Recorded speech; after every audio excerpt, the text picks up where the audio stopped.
तर मी तुला आज पुरंदरच्या तहाची गोष्ट सांगते, ठीक आहे. पुरंदरचा तह झाला होता सूरतचे जे राजे होते मिर्झा राजे जयसिंग त्याच्यासोबत झालेला, ठीक आहे. तर ती सूरतची लढाई होती. महाराज जेव्हा सूरतची लढाई जिंकून आले तेव्हा ते वर्ष होतं 1664 साल, ठीक आहे. महाराज जेव्हा सूरतची लढाई वगैरे जिंकून आले, लगेच त्यांना येताच त्यांना एक खूप बॅड न्यूज भेटली की त्यांचे जे वडील होते शहाजीराजे त्यांची डेथ झाली होती. महाराज ते कसं तरी त्यात दुःखातून निघाले. लगेच पुढे दुसरं संकट येऊन उभं होतं, तो म्हणजे पुरंदरचा तह, ठीक आहे.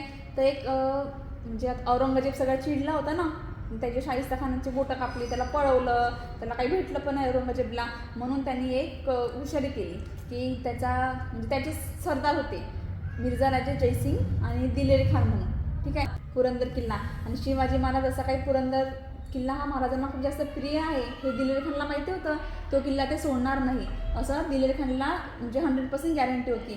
मग दिलेर खाननी एक प्लॅन केली. तर दिलेर खान कितीतरी लाख सैन्य घेऊन आणून त्यांनी सगळं पुरंदरला वेढा घातला. जो पुरंदर किल्ला होता त्याच्या अवतीभोवती सगळी त्यांनी त्याची सैन्य लावून ठेवलेली.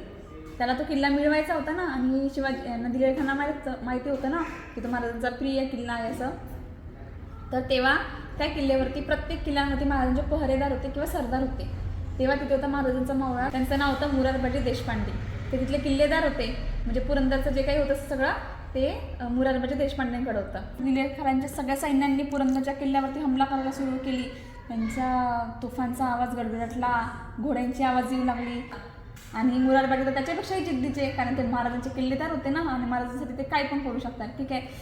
तर ते पण घाबरले नाही. त्यांनी सगळ्या सैन्याने लढा दिला. म्हणजे काही यांची सैन्य मारली गेली, काही त्यांची सैन्य मारली गेली. शेवटी मुघलनी माघार घेतली. म्हणजे माघार पण घेतली नाही, एका ठिकाणाहून आता समजा इथे युद्ध चालू आहे तर तो दिलेर खान कुठेतरी असं दूर ठिकाणाहून बसून असं बारकाईने लक्ष देत आहे की कसं युद्ध चालू आहे काय. मग सगळ्या मुघलांनी माघार घेतली की आता मावळे हे मराठी काही ऐकणार नाही. मग सगळे दिलेर खानची सैन्य मागे वळली, त्यांची घोडे घेऊन दिलेर खानकडे पळाली, जिथे त्यांचा बिछाना होता की जिथे ते राहत होते. मुरारबाजी देशपांडे त्यांना असं सोडणार नव्हते. जो मुरारबाजी होते ना त्यांनी त्या सैन्याचा पिछा केला की नेमकी कुठे आहे हा दिलेर खान थांबलेला, आपण कुठे गेले पाहिजे जेणेकरून आपल्याला त्यांना मारता येईल. त्यांनी त्यांचा पिछा केला. जिथे दिलेर खान राहत होता शेवटी त्यांना माहिती झालं त्यांचं स्पॉट की ते कुठे राहतात. मग मुरारबाजी देशपांडे त्यांच्या फौजला घेऊन गेले डायरेक्ट त्यांच्या त्या एरियामध्ये आणि डायरेक्ट सैन्याला मारायला सुरुवात केली.